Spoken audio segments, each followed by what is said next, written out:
Uno de los movimientos que más rápidamente se ha extendido en la última mitad de lo que resta de este siglo es el movimiento feminista. Ese movimiento no nació en los años 60 de este siglo, sino más bien en el siglo XIX, pero en un principio no era más que un proceso que intentaba suprimir la postergación que la mujer estaba sufriendo en esa época en el terreno político, social, económico y cultural. Pero a partir del año 1960, el movimiento feminista no solamente se radicalizó, sino que también pasó rápidamente de un país a otro y de una esfera de la vida humana a otra. En un principio lo que estas mujeres pedían era el derecho de votar y de asistir a la universidad. Inmediatamente las mujeres lograron ese derecho a principios ya de este siglo, después de una lucha ardua. El movimiento feminista amainó un poco hasta que en el año 1960 de repente este movimiento cogió una fuerza increíble. Y ya las mujeres no pedían simplemente el derecho de votar o simplemente el derecho de asistir a la universidad. El movimiento feminista hoy día aboga por una completa desintegración de todo lo que pueda hacer diferencia entre el hombre y la mujer. Es decir, ellas están abogando por una total igualdad. Y no hablo de igualdad en un sentido de dignidad, porque nosotros creemos que la mujer y el hombre en un sentido de dignidad son exactamente iguales. Estamos hablando que en cuanto a rol, papel, o como usted quiera llamarlo, de la mujer en la sociedad, en la familia y en la nación, el hombre y la mujer deben ser totalmente iguales. ¿Cuál es el resultado que ha traído ese movimiento feminista en el día de hoy? Bueno, muchas cosas. Por un lado, nosotros tenemos el nacimiento de lo que se ha llamado la teología feminista. Este movimiento teológico no solamente promueve una participación más amplia de la mujer en el ministerio de la iglesia, sino que inclusive ellos han hecho una nueva traducción de la Escritura. En esta nueva traducción, Dios ya no se presenta en términos masculinos solamente, sino también en términos femeninos. Por ejemplo, en Mateo capítulo 6, la nueva traducción feminista de la Escritura dice: Padre y Madre nuestro que estás en los cielos. Y así por el estilo. Eso es uno de los resultados que ha tenido el movimiento feminista en el día de hoy. Por otra parte, el concepto de ama de casa o de mamá es algo que ha venido a ser denigrante para la mujer. Yo recuerdo haber leído hace meses atrás una artista que decía que gracias a, no sé a qué, porque no puedo decir a Dios, pero que ya el mundo ha cambiado mucho y que ya en nuestra época la mujer no es simplemente una ama de casa. Y resulta que ahora a una mujer cuando tiene que llenar un formulario, si pone ocupación, ama de casa, como que ella siente que eso es denigrante. Ella quisiera poner ahí doctora, abogado, cualquier otra cosa, pero no ama de casa, porque ese es un término denigrante al día de hoy para la mujer. Otra de las consecuencias que ha tenido el movimiento feminista es que cada vez más la ciencia está tratando de quitarle a la mujer el peso genético de dar a luz los hijos. Y ahora estamos inventando con niños de probeta, de manera que aún hasta esa parte integral de la mujer ya se le está quitando también para que ella no lleve el peso de la maternidad. Y por eso ustedes ven que los abortos ahora están a la orden del día. Se ha hablado mucho de Hitler por la monstruosa matanza de judíos y de polacos que hizo en la Segunda Guerra Mundial. Sin embargo, hoy, en un año en Estados Unidos, se matan más niños de lo que Hitler mató en una cámara de gas o en campos de concentración en la Segunda Guerra Mundial. Y eso también es atroz, porque ese niño que se aborta es una criatura, es un ser humano, y eso es un homicidio. Pero ahora se dice, no, tenemos que defender el derecho de la mujer, el derecho de elegir. Ella es dueña de su vientre. No, ella puede ser dueña de su vientre, pero ella no es dueña de la vida humana, y dentro de ella hay una vida que se está gestando y ella no tiene derecho a parar ese proceso biológico. Pero ese es el resultado de este movimiento feminista que ha tomado tanto auge en la vida moderna. Por supuesto, hermanos, yo no estoy de acuerdo, ni nadie aquí está de acuerdo con el papel denigrante, verdaderamente denigrante, que algunas culturas le han dado y todavía le dan a la mujer en su rol en la familia y en la sociedad. Yo entiendo que en algunos lugares La mujer no es un ser humano, ella es un simple objeto decorativo y de placer para el hombre. Ella es una sirvienta que ni siquiera tiene sueldo, ni siquiera eso. No estamos de acuerdo en ese sentido con el papel que en algunos lugares le ha tocado y aún le toca a la mujer, pero tampoco podemos estar de acuerdo con ese panorama tan bizarro que nosotros vemos en el mundo moderno. La palabra de Dios sigue siendo nuestra norma absoluta de conducta y ella tiene mucho que decir respecto a la mujer. Lejos de rebajarla, la Biblia más bien la exalta, pero en el diseño de Dios hay orden, y fuera de ese orden establecido por Él, ni la familia, ni la nación, ni la iglesia pueden funcionar en una forma correcta. El texto que nosotros comenzaremos a estudiar hoy es sumamente revelador en lo tocante a este tema. Y durante 3 domingos, a partir de este, nosotros estaremos estudiando no solamente la conducta de la mujer en la iglesia, sino también su papel dentro de ella. Nosotros debemos recordar que en el capítulo 2 de 1 Timoteo, el apóstol Pablo ha iniciado una serie de exhortaciones en lo tocante al orden del culto público. La primera de esas exhortaciones tiene que ver con la oración corporativa, que ya vimos el domingo antes pasado. La segunda de estas exhortaciones tiene que ver con el tema espinoso del lugar y la conducta de la mujer dentro de la iglesia. El mensaje de hoy lo hemos titulado precisamente La conducta de la mujer en la iglesia, y veremos básicamente 2 cosas. En primer lugar, recomendaciones tocante al adorno de la mujer, y en segundo lugar, regulaciones tocante al adorno de la mujer. Dice el apóstol Pablo en el capítulo 2, versículos 9 y 10. Vamos a leer hasta el 15, pero solamente estudiaremos los versículos 9 y 10.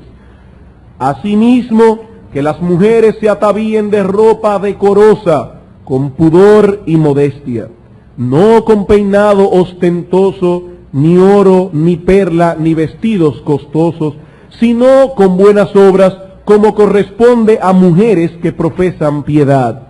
La mujer aprenda en silencio con toda sujeción, porque no permito a la mujer enseñar ni ejercer dominio sobre el hombre, sino estar en silencio, porque Adán fue formado primero, después Eva, y Adán no fue engañado, sino que la mujer, siendo engañada, incurrió en transgresión, pero se salvará engendrando hijos si permaneciere en fe, amor y santificación con modestia.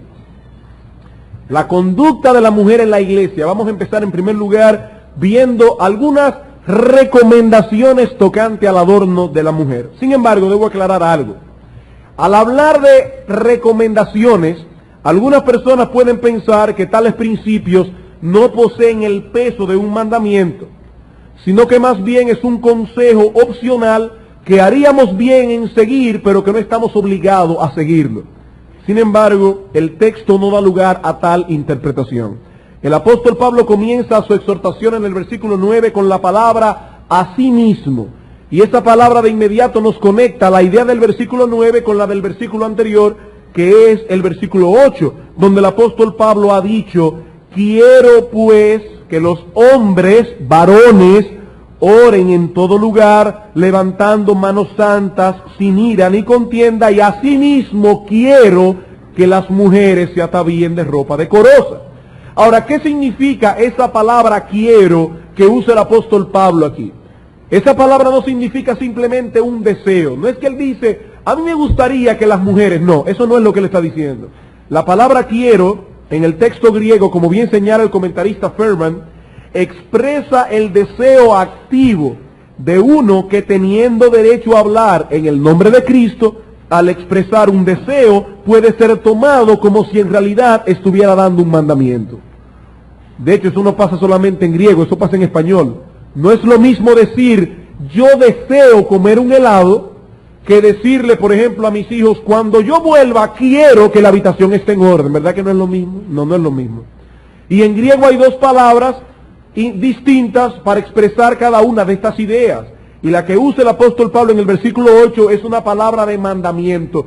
Yo quiero, como apóstol de Cristo, y es una orden, que los hombres oren en todo lugar. Y asimismo, con ese mismo peso ordenativo de un apóstol, yo quiero que las mujeres se atavíen de ropa decorosa. No es un simple deseo opcional del apóstol Pablo, es un mandamiento. O sea, que cuando yo digo recomendaciones, no estoy diciendo que eso es como las lentejas, que si usted quiere las cosas y no las deja. Esto es obligado, es una orden del apóstol Pablo, investido con toda la autoridad que el Señor Jesucristo ha puesto sobre sus hombros. ¿Qué es lo que Pablo quiere? Él dice aquí, asimismo quiero que las mujeres se atavíen de ropa decorosa. Y esa palabra atavío es bien interesante. Es el verbo griego cosmeo, de donde viene una palabra que todas las mujeres conocen muy bien, cosmético. Significa literalmente orden, arreglo o sistema, que como muy bien decía Gamal esta mañana, el verbo cosmeo se deriva el sustantivo cosmos, que es el que el Nuevo Testamento traduce en muchas ocasiones mundo, para referirse a este orden o sistema en el cual nosotros vivimos.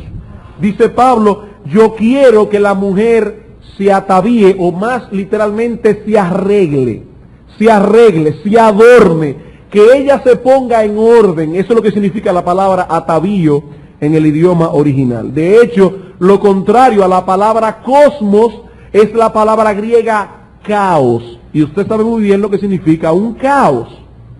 En otras palabras, ¿qué es lo que Pablo está diciendo aquí? Yo quiero que la mujer se adorne. Oigan bien, hermanas, qué bueno. Pablo está diciendo, yo quiero que la mujer se adorne. Yo quiero que la mujer se arregle, que posee una apariencia ordenada a la hora de venir a la iglesia a adorar a Dios. Eso es lo que Pablo quiere. De hecho, sigue diciendo él, yo quiero que se atavíe de ropa decorosa. Y otra vez aquí la palabra decoro es el adjetivo cosmio.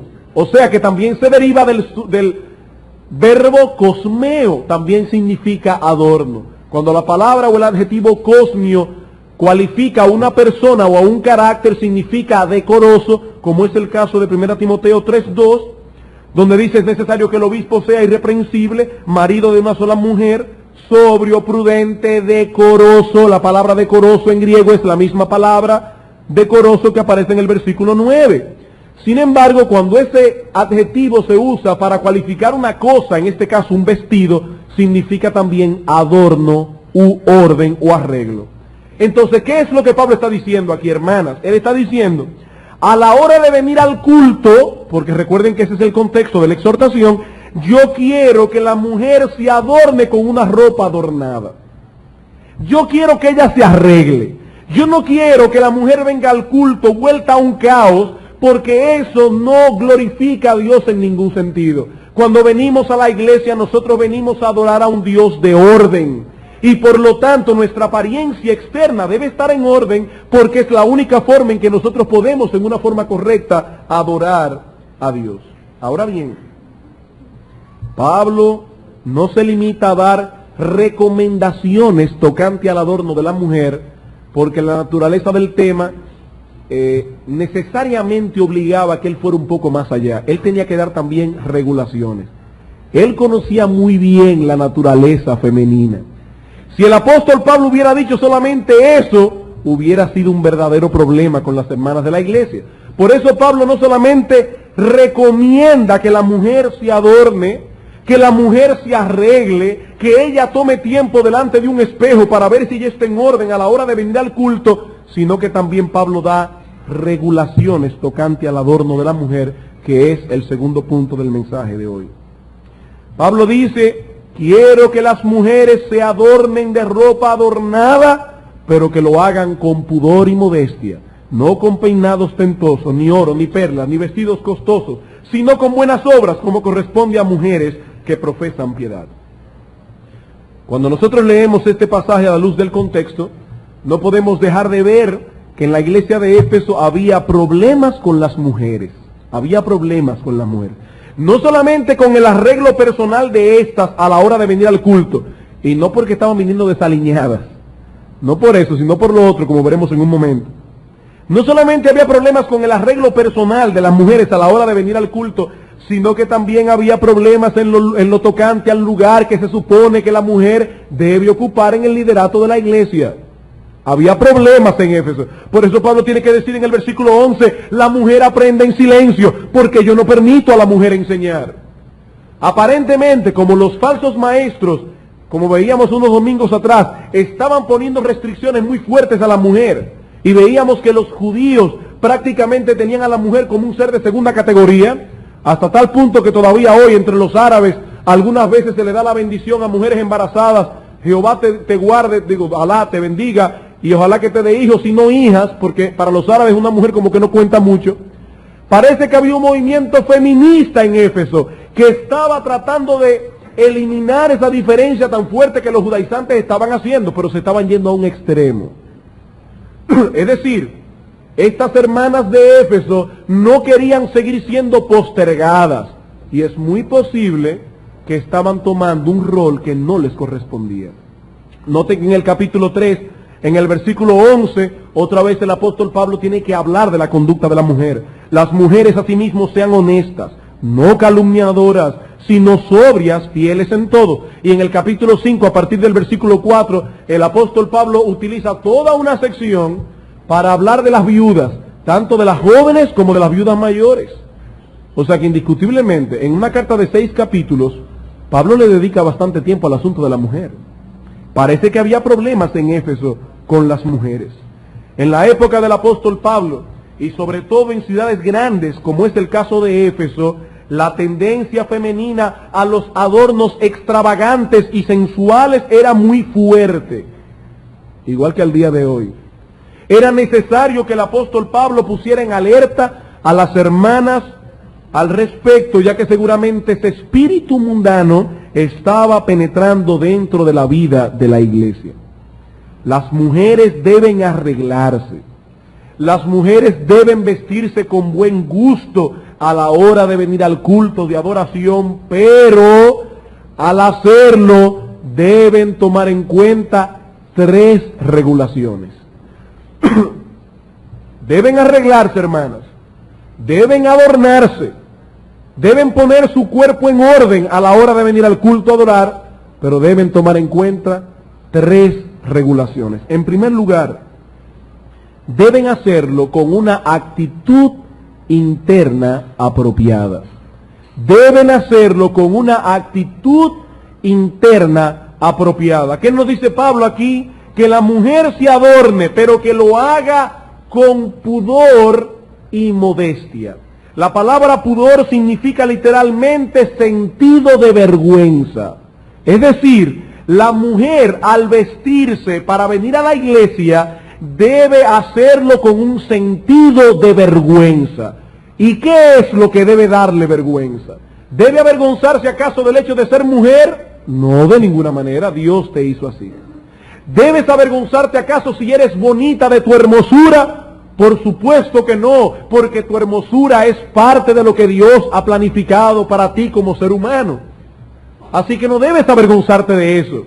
Cuando Pablo dice aquí que la mujer debe vestirse con un sentido de vergüenza, lo que esa palabra enfatiza es que la mujer debe adornarse con el sentimiento de que le avergonzaría llamar la atención de aquellos que van al culto a adorar a Dios. Es ese sentido de vergüenza, de sentir los ojos de un hombre posado encima de ella. Ella debe sentir esa vergüenza. Ella debe estar segura de que su vestido no va a llamar la atención en ese sentido. La mujer cristiana debe tener mucho cuidado al vestirse. Ella no viene al culto a llamar la atención sobre sí misma.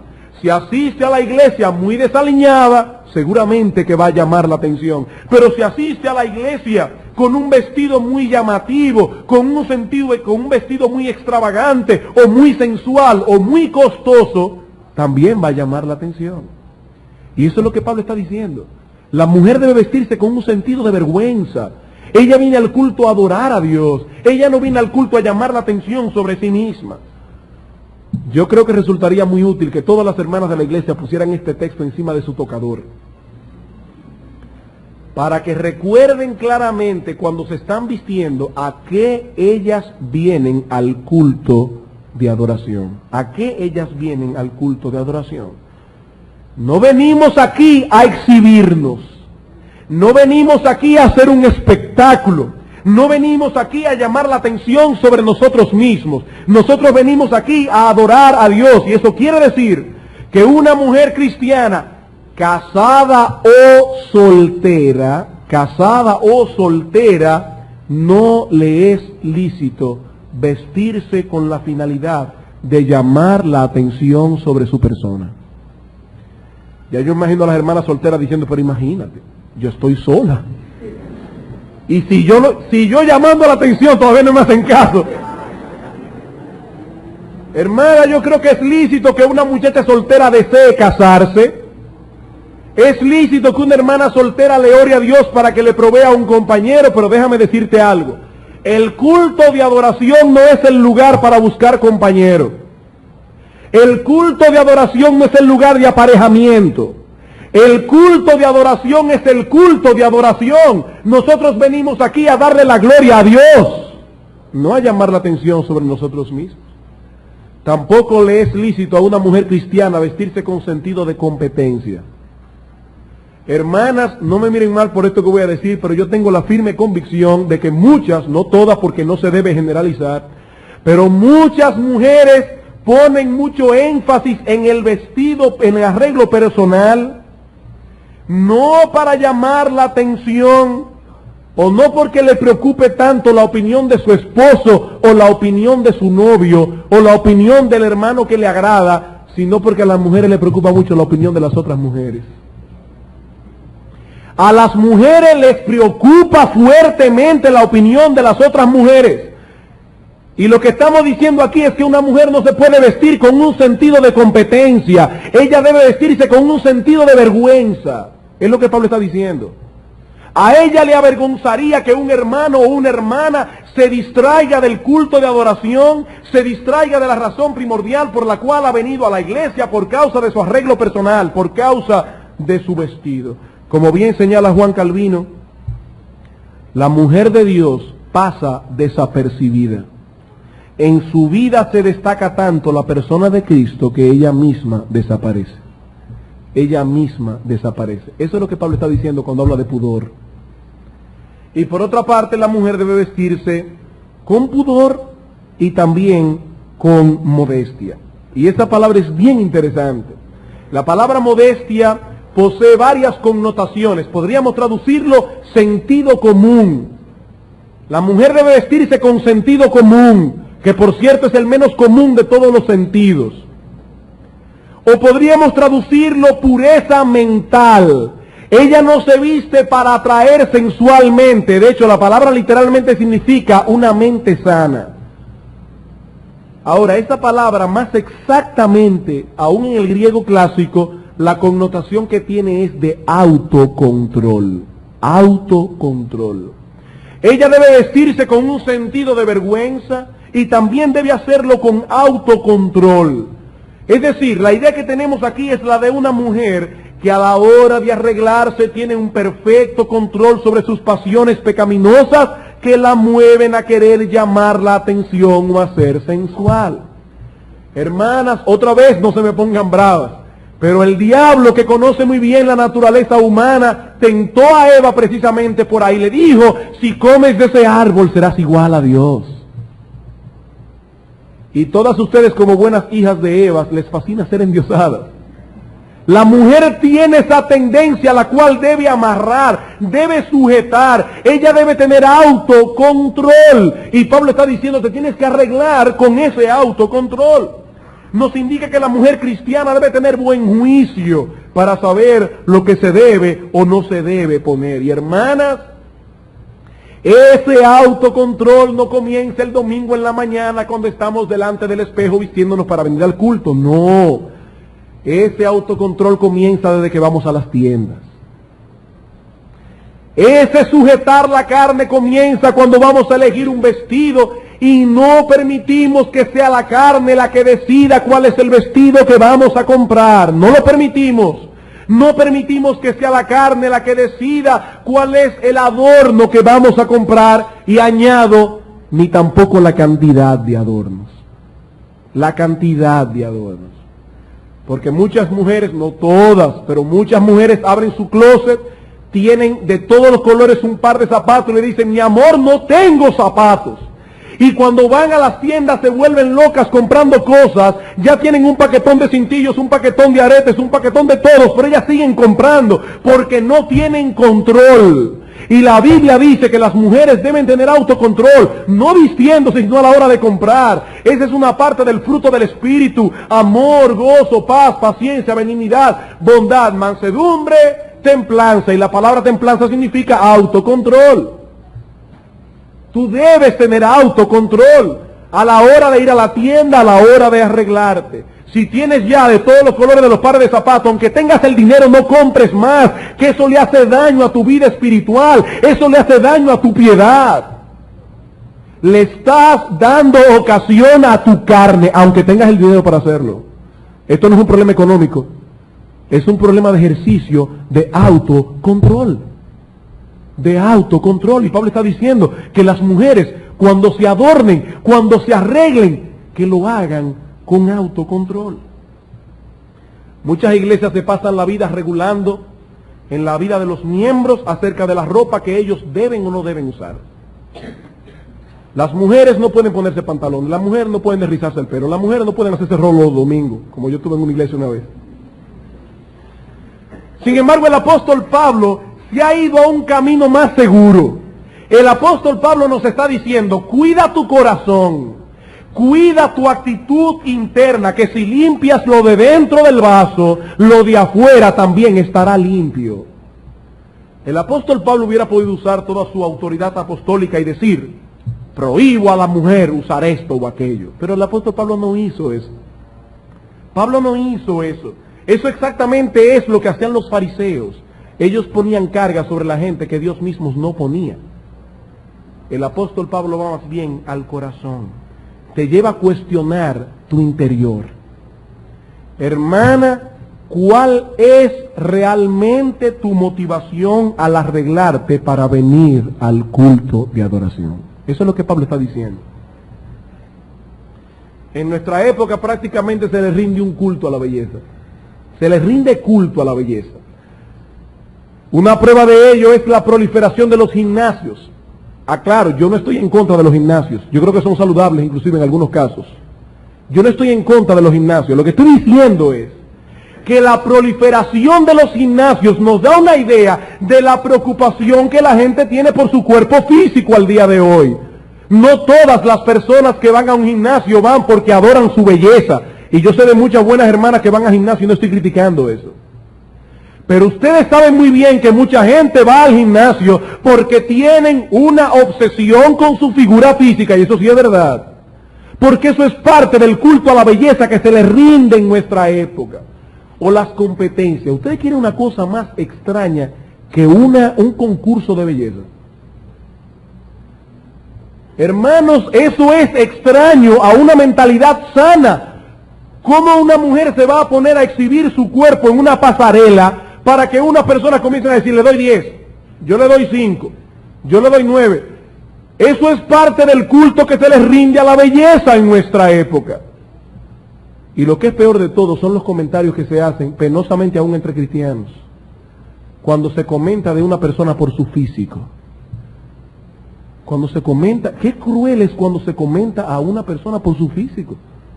O se rechaza a aquel niño porque es feíto y se le hace gracia al niño lindo. Hermanos, eso es pecaminoso, eso es perverso, eso es una forma mundana de pensar. La pregunta que yo hago es, en medio de esta época donde se le hace un culto a la belleza, donde se le hace un culto a la belleza, ¿a qué venimos a la iglesia?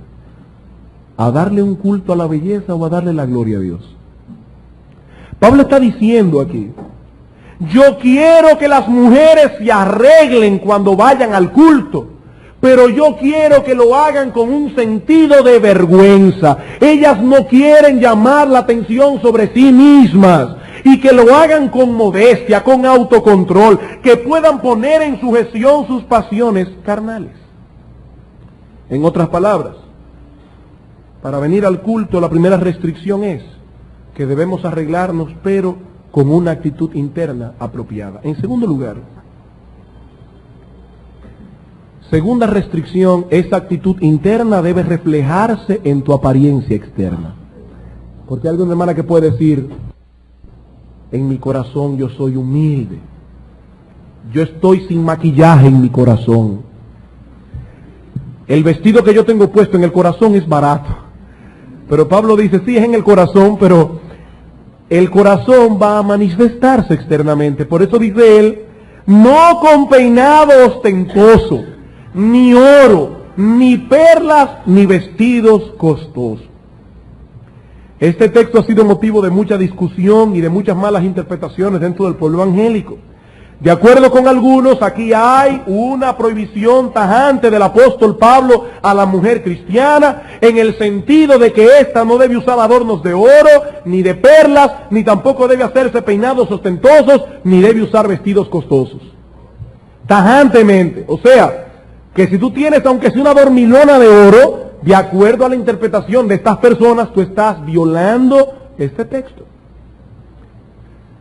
Esa interpretación tiene varios problemas, varios inconvenientes. En primer lugar, la palabra peinados ostentosos, como bien pueden verificar los que están usando la Biblia de las Américas, significa literalmente trencillas.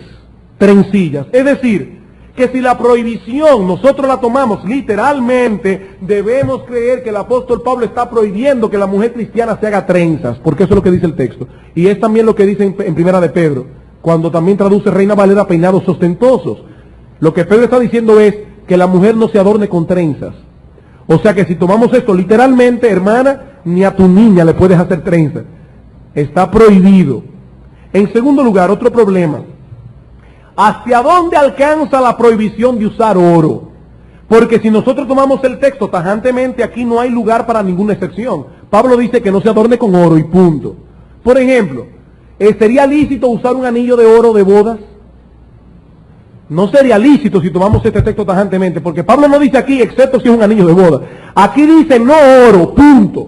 O sea, que si la prohibición es literal, tajante, no se puede usar ni un anillo de oro, ni un reloj de oro, es más, ni un diente de oro. No se puede.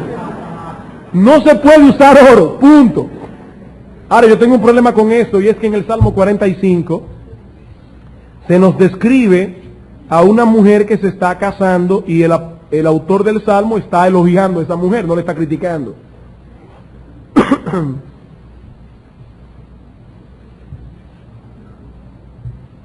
En el Salmo 45, en el versículo 9, hablando del vestido de la mujer, o en este caso de la reina, que está presidiendo la boda, dice, hijas de reyes están entre tus ilustres, está la reina a tu diestra con oro de Ofir, y no la critica.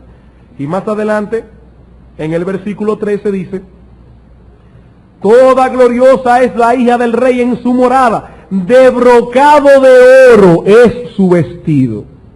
O sea, aquí se está hablando de una novia que tiene brocado de oro en su vestido. De hecho, era la costumbre de la época que cuando una mujer se casaba, ella sacaba todas las joyas de la familia y se la ponía. Y si ella era pobre, entonces en el pueblo se reunían alhajas para que la novia tuviera lo más hermosa posible en el día de su boda. Pero Pablo dice aquí que no se debe usar oro. Otro problema. En el pasaje paralelo que encontramos en Primera de Pedro, capítulo 3, encontramos otra dificultad aún mayor. Primera de Pedro, capítulo 3.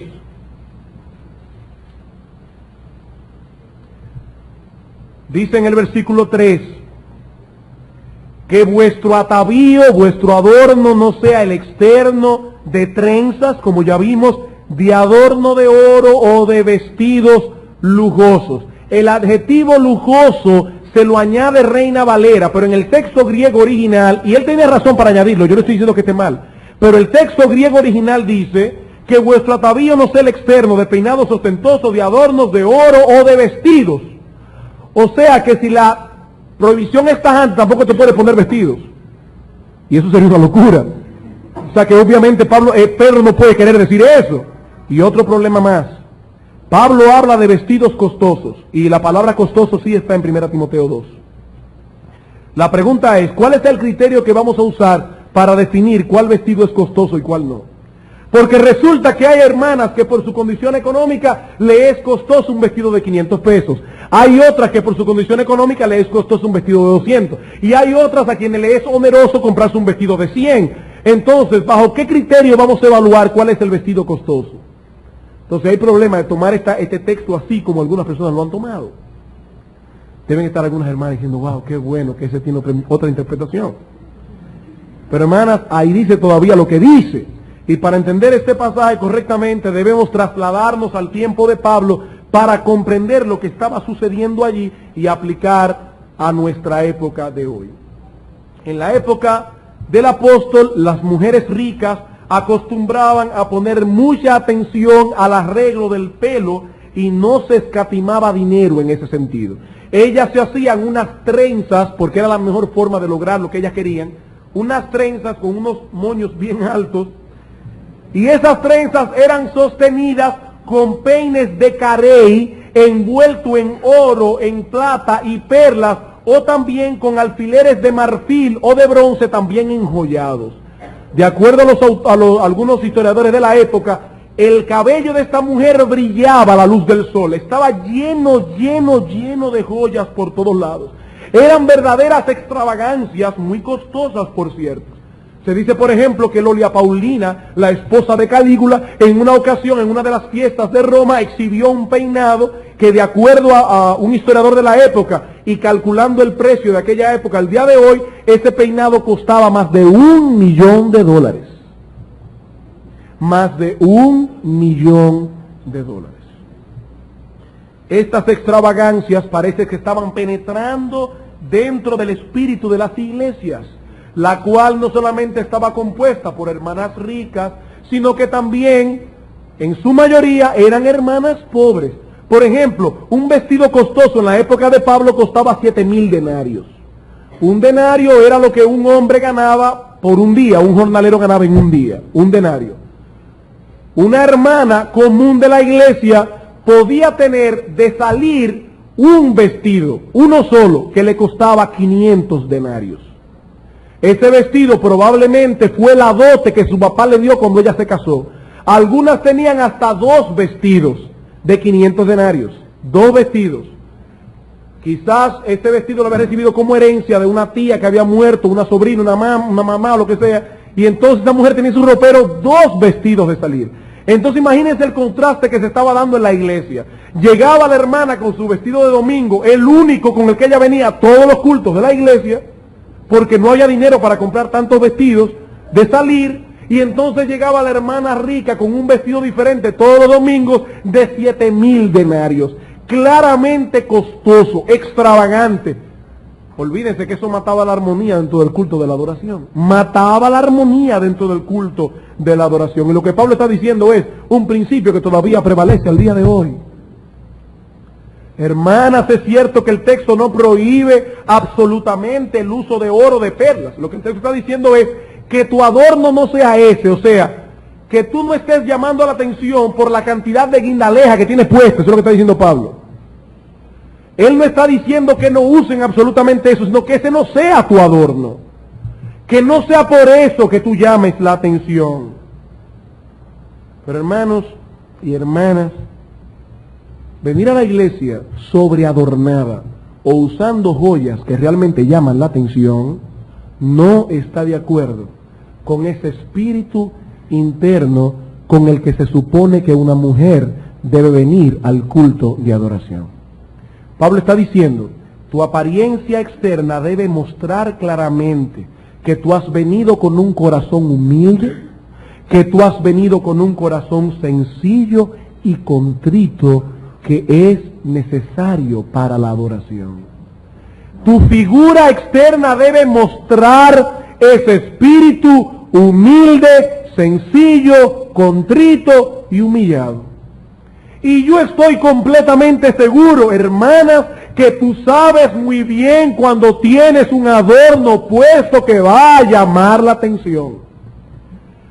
Yo sé que a veces los hombres somos medio distraídos con esas cosas, pero tú sabes bien que fulana cuando te vea va a decir, wow, porque las mujeres sí se fijan en esas cosas. Y tú has venido a la iglesia a llamar la atención sobre ti misma. Y Pablo está diciendo, eso es un pecado. Tú estás quitando la armonía a la adoración del pueblo de Dios. Y yo no quiero que las mujeres se adornen con eso. En Isaías capítulo 3, el profeta Isaías vio cómo las muchachas de su generación habían caído en eso. Cómo las muchachas de su generación nada más pensaban en esas cosas. Y el profeta habló fuertemente acerca del juicio divino que habría de caer sobre esa generación.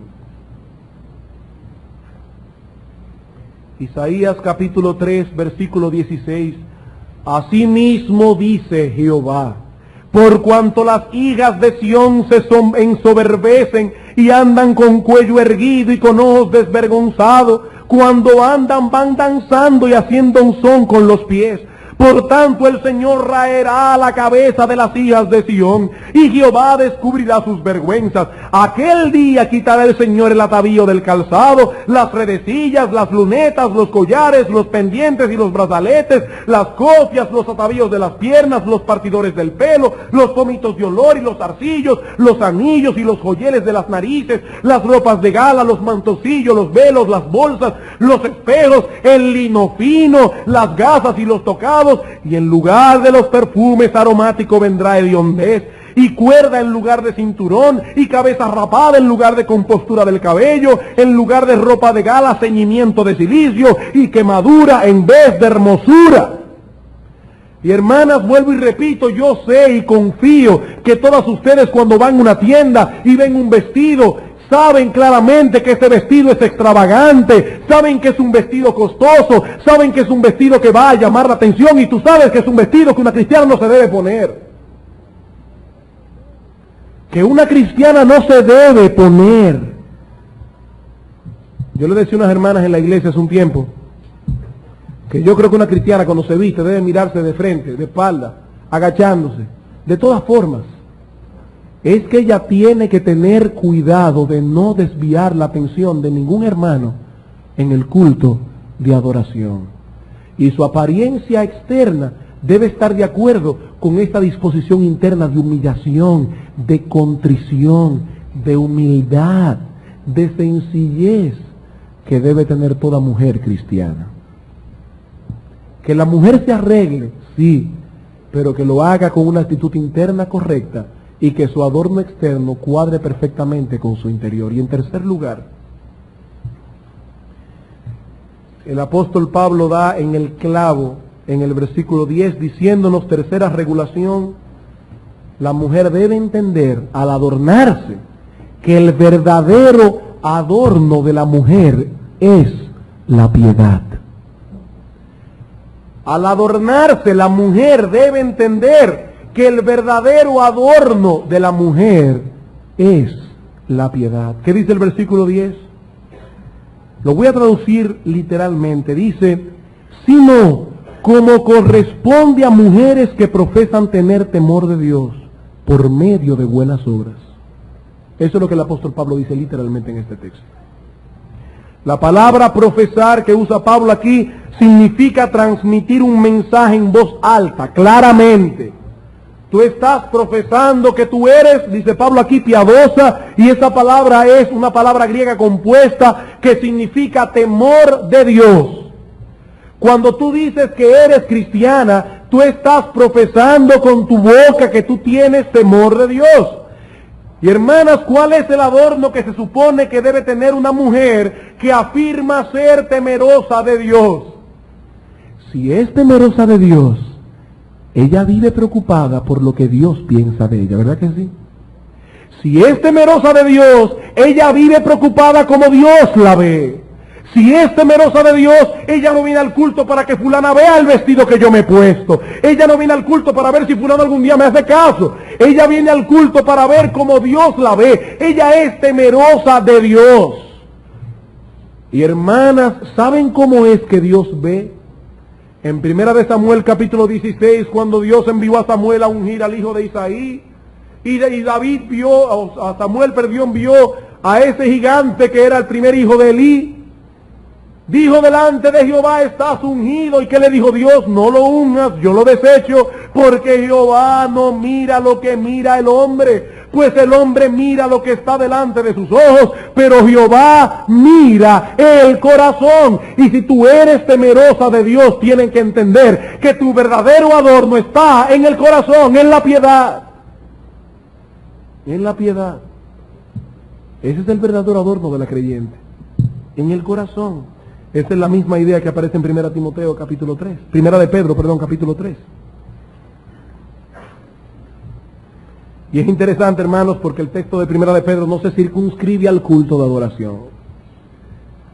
No es que la mujer debe ser piadosa a la hora de venir al culto de adoración, porque el apóstol Pedro no está hablando del culto de adoración, está hablando de la vida normal de la mujer. Dice exactamente lo mismo.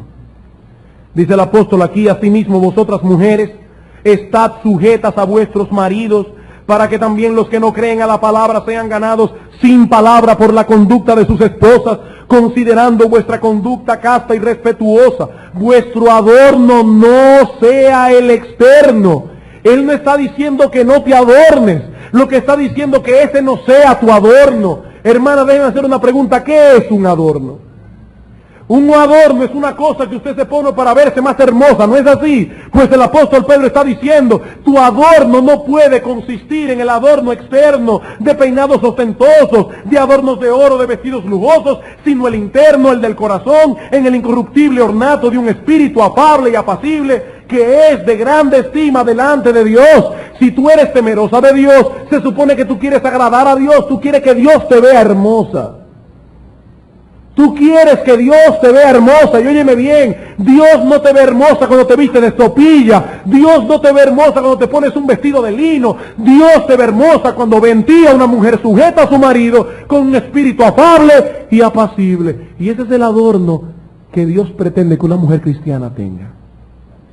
Y a la hora de venir al culto de adoración, la mujer cristiana debe adornar primero su corazón. Hermana, déjame hacerte una pregunta. ¿A qué honestamente tú le dedicas más tiempo el domingo en la mañana? ¿A arreglarte o a tener un corazón dispuesto para venir a adorar a Dios? ¿Cuánto tiempo te pasas tú delante del espejo el domingo en la mañana? ¿Y cuánto tiempo te pasas delante de la Escritura el domingo en la mañana? Porque se supone que si el adorno interno es más importante que el externo, a ese tú le dediques más tiempo. ¿No es así? O vendremos a la iglesia como figurines con un corazón lleno de pecados, con problemas con mi esposo sin confesar, con mala crianza de mis hijos que me llevaron a airarme. ¿Cómo venimos a la iglesia de Dios a adorar? Porque Dios no mira como mira el hombre, Dios mira el corazón. Y tanto Pablo como Pedro coinciden en que el adorno interno es más importante que el externo. Dice el apóstol Pedro dice que el adorno de piedad es un espíritu afable y apacible, sujeto a su marido. Y el apóstol Pablo dice: por medio de buenas obras. Y aquí nos preguntamos: ¿y cuáles son esas buenas obras? ¿Cuáles son esas buenas obras? El apóstol Pablo nos responde en 1 Timoteo capítulo 5 versículo 10. Allí está hablando de la viuda que debe ser puesta en la lista de manutención de la iglesia. Y dice que solamente puede ponerse en esa lista una mujer, no que después de viuda tenga buen testimonio, sino que durante toda su vida, aun cuando era joven y casada, que tenga testimonio de buenas obras. ¿Y cuáles son estas buenas obras? Si ha criado hijos, o sea, es una mujer que claramente se preocupa por el cuidado espiritual de sus hijos. Es una mujer que el domingo en la mañana está preocupada poniendo a sus hijos en la presencia de Dios, porque ella quiere que la palabra del Señor que le va a ser enseñada a sus hijos en la escuela dominical realmente tenga impacto en sus conciencias. Si ha criado hijos, si ha practicado la hospitalidad, si ha lavado los pies de los santos, si ha socorrido a los afligidos, si ha practicado toda buena obra. Y en Tito capítulo 2, vuelve y se nos enseña cuáles son esas buenas obras. En el capítulo 2, a partir del versículo 3, dice Pablo a Tito: Las ancianas asimismo sean reverentes en su porte, no calumniadoras, no esclavas del vino, maestras del bien, que enseñen a las mujeres jóvenes a amar a sus maridos y a sus hijos, a ser prudentes, castas, cuidadosas de su casa, buenas, sujetas a sus maridos, para que la palabra de Dios no sea blasfemada. Estas son las buenas obras que el apóstol Pablo está diciendo que usted debe adornarse. Ese debe ser tu adorno. Hermanos y hermanas, ¿qué dice Proverbios capítulo 31, versículo 30? Vana es la gracia y engañosa la hermosura, mas la mujer que teme a Jehová, esa será alabada. El adorno es eso que tú usas para verte más hermosa. Pues Pablo está diciendo, mujer cristiana, mujer que profesa ser temerosa de Dios, ¿sabes qué es lo que te hace bella? ¿Sabes qué es lo que te hace hermosa? Un corazón sumiso, un corazón quieto, tranquilo, una mujer que está confiada en Dios y que vive sujeta a su marido. Eso es lo que te hace hermosa. Yo sé que algunas hermanas jóvenes de la iglesia deben decir, bueno, para que fulano vea el corazón mío, eso va a tardar mucho tiempo. ¿Sabes una cosa? Déjame darte una advertencia. Si te vistes para llamar la atención físicamente, vas a atraer la atención de hombres que solo se fijan en eso. Y sabes una cosa, un hombre que se fije en ti por tu físico no vale la pena. Hermano, óyeme bien, un hombre que se enamore de ti por tu físico, créeme, no vale la pena. Ese hombre no vale la pena. Si fue en eso que se fijó solamente, si eso fue lo que le atrajo de primera intención de ti, ese hombre no vale la pena. El adorno interno, el del corazón, el de la piedad, es el adorno que el apóstol Pablo dice que es lo más importante. Y cuando un hermano creyente va a elegir a una mujer, él no va a elegir al figurín, él va a elegir a esa mujer piadosa, sumisa, que tiene un espíritu quieto, tranquilo y apacible, porque es la mujer que va a proveerle a él una compañía santificante. Eso es lo que estamos diciendo aquí. Eso es lo que estamos diciendo. Por eso inmediatamente Pablo va a decir, la mujer aprende en silencio. Porque está hablando de esa sumisión de la mujer, que es el verdadero adorno de la mujer. Hermanos, a la hora de elegir una hermana tengan mucho cuidado. Ustedes tienen que ver como Dios ve. A la hora de elegir tengan la delicadeza y el cuidado de ver como Dios ve. Y Dios no mira lo que mira el hombre, Dios mira el corazón. Hermanos, Pablo nos habla aquí de la conducta apropiada de la mujer en el culto de adoración. Y de paso, esto nos da una idea más clara de la importancia que Pablo le da al culto. Él quiere regular todo, hasta el adorno de la mujer a la hora de venir a adorar. Todos los detalles de la adoración deben ser agradables a Dios, todos los detalles. Y a la luz de este texto, las hermanas deben preguntarse, antes de venir al culto, ¿cuál es el aspecto en el que más nos detenemos cuando nos preparamos para venir al culto a adorar a Dios? ¿Cuál es el aspecto? ¿Cuál es el adorno al que más caso le ponemos? ¿Acaso arreglamos más nuestro exterior que nuestro interior? Cuando venimos a la iglesia, ¿con qué criterio venimos? ¿Venimos a llamar la atención sobre nosotros mismos? ¿Venimos a rendirle un culto a la belleza? ¿O venimos realmente a adorar a Dios y a que los hermanos no encuentren en mí ningún tropiezo para adorar a Dios? Yo creo que estos principios realmente regulan más que poner una lista de cosas de no se debe y sí se debe. La hermana que se lleva de lo que dice el apóstol Pablo no va a caer en excesos ni extravagancias. Bien, hermanos, vamos a terminar con un momento de oración. Vamos a orar.